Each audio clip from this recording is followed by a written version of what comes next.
Hi, welcome to Naptime Nutrition. I'm Yaffi Lvova, registered dietitian nutritionist with Baby Bloom Nutrition, and today we are talking about fermented foods. So what are fermented foods and why are they going to save your life? Okay, so it's a fad thing, but one of these fads I can get behind, like the kale thing. Okay, it was a fad, but I can get behind it, right? So fermented foods.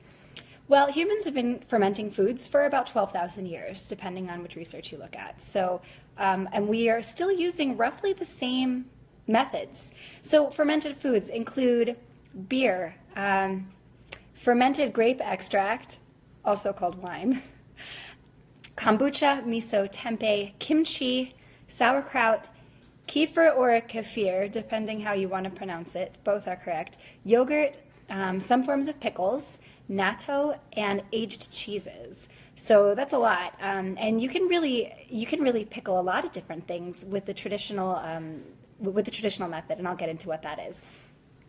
So what is fermented food really? We have all these different types of foods that have been fermented, and I mentioned beer and wine, and those really don't fall under the same category as the rest of these foods, which I'm going to concentrate on in this segment. So to ferment a food, it goes through lactofermentation, which is when beneficial bacteria, feed on the sugar and the starch in a particular food. And when they do that, it helps to break down that sugar and that starch, which makes it easier for your body to digest and helps to increase your absorption and the benefits to your body. It's called lactofermentation because it results in the production of lactic acid, which is not milk. Lactic acid is the same acid that's produced when you work out that makes your muscles sore, and it has nothing to do with milk. A lot of people get confused by that. Of course, yogurt, dairy yogurt would have milk. So why would you ferment food? Why did we start fermenting food? It preserves the food. It increases the enzymes, vegan source of B vitamins, in some cases omega-3s, which if you want to know what omega-3s are, check out my Naptime Nutrition from last week on fats. And it's a great source of probiotics. I also did a Naptime Nutrition on probiotics. It's super important for gut health. So gut health, we have 1 trillion bacteria living in our gut. And that's about 4 pounds of bugs living in your intestines. And this is a good thing. We have a symbiotic relationship with them, meaning we give them food, which is the prebiotics, the raw garlic, the fruits and vegetables, and they, in turn, manufacture certain vitamins for us, vitamin K, certain B vitamins, and small short-chain fatty acids. I'm not going to go into everything that your microbiome does, but it's a good thing to keep it up and to make sure it stays healthy. So how do fermented foods help? Well, they help to keep your gut health in check by giving probiotics. I mentioned increased absorption and use by the body as the bacteria breaks down that starch and the sugar. Gut health affects metabolism, immune system, can help prevent some cancers, diabetes, inflammatory diseases, which some cancers are inflammatory diseases as well as heart disease, and fermented foods can help with all of that. It can also help you recover after a round of antibiotics. And this is the same benefit you're going to get from taking a pill. The difference is that when you take a pill, a probiotic supplement, it's going to be much more intense than you would get in an actual fermented food. And I'm always a fan of getting your nutrition from whole food sources. Sometimes you do need that extra bump, especially if you've been through an antibiotics course or if you're trying to restore gut health after some kind of inflammatory episode or IBS, what have you. So another benefit is vitamin C. German sailors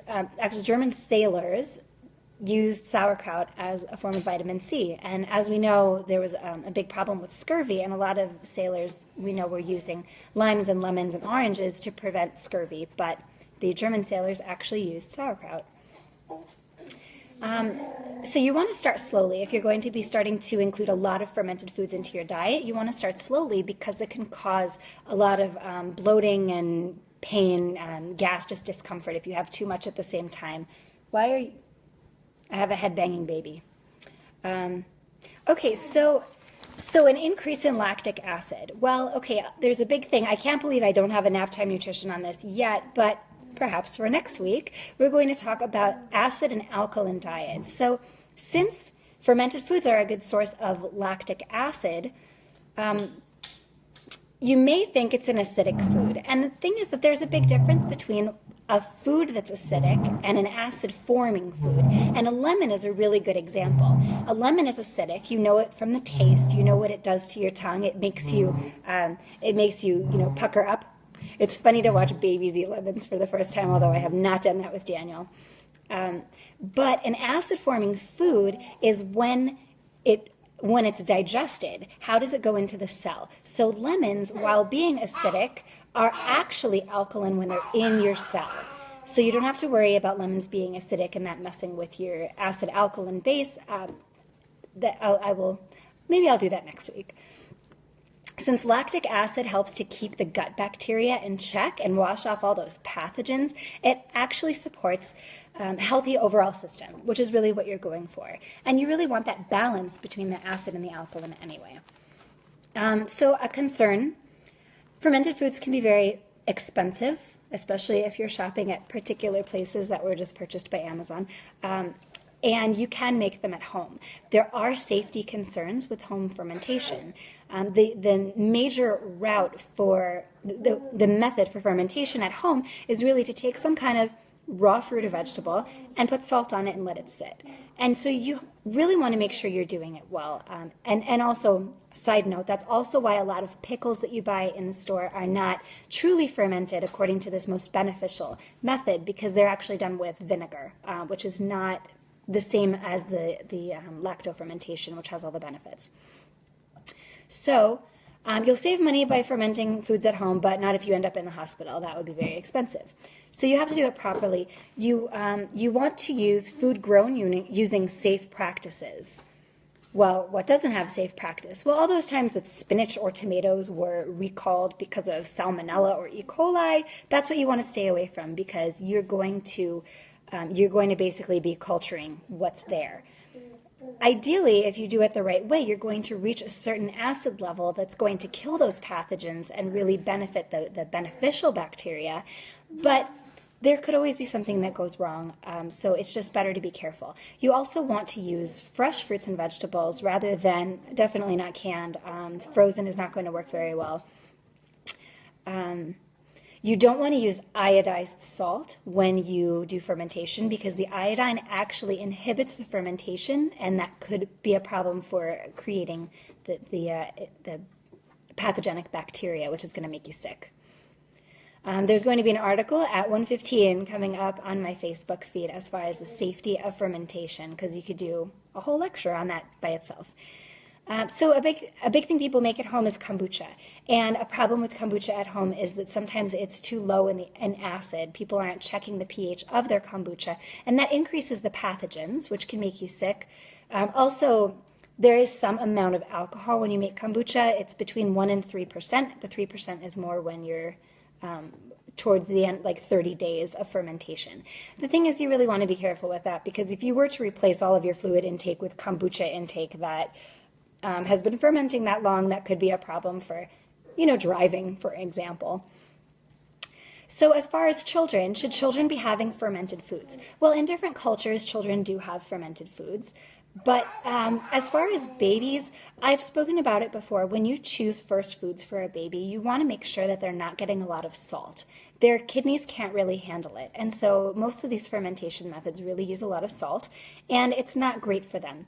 However, you can use yogurt, cheese, kefir, miso, tempeh. These things are not using a lot of salt for their fermentation, and that would be appropriate for kids. In Russia, I read that they dilute kefir and with water, and they give it to 4-month-olds. Well, I wouldn't advise that, because I advise waiting till 6 months for food introduction. But it can be a good first food.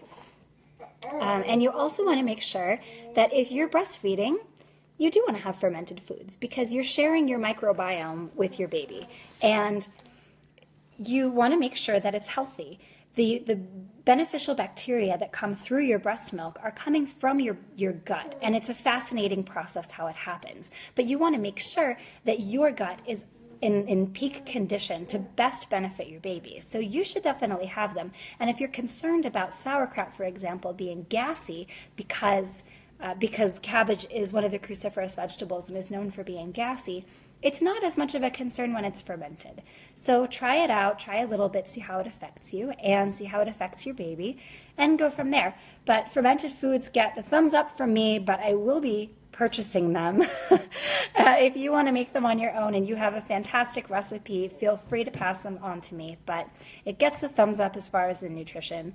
And join me next week when I will apparently be discussing acid-base balance and should you be buying alkaline water or not. Next week, Tuesday, 1 p.m. Arizona time, 4 p.m. Eastern Standard Time.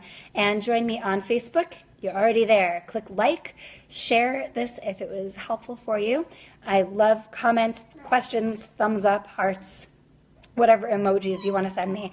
I do private and small group counseling, toddler test kitchen at the Hallie Hart Children's Museum every other Monday and one Saturday per month, taught by the fabulous Lakita from Tandem Trouble. And looking forward to seeing you at, well, any of that, online or in person. So thanks, and see you soon.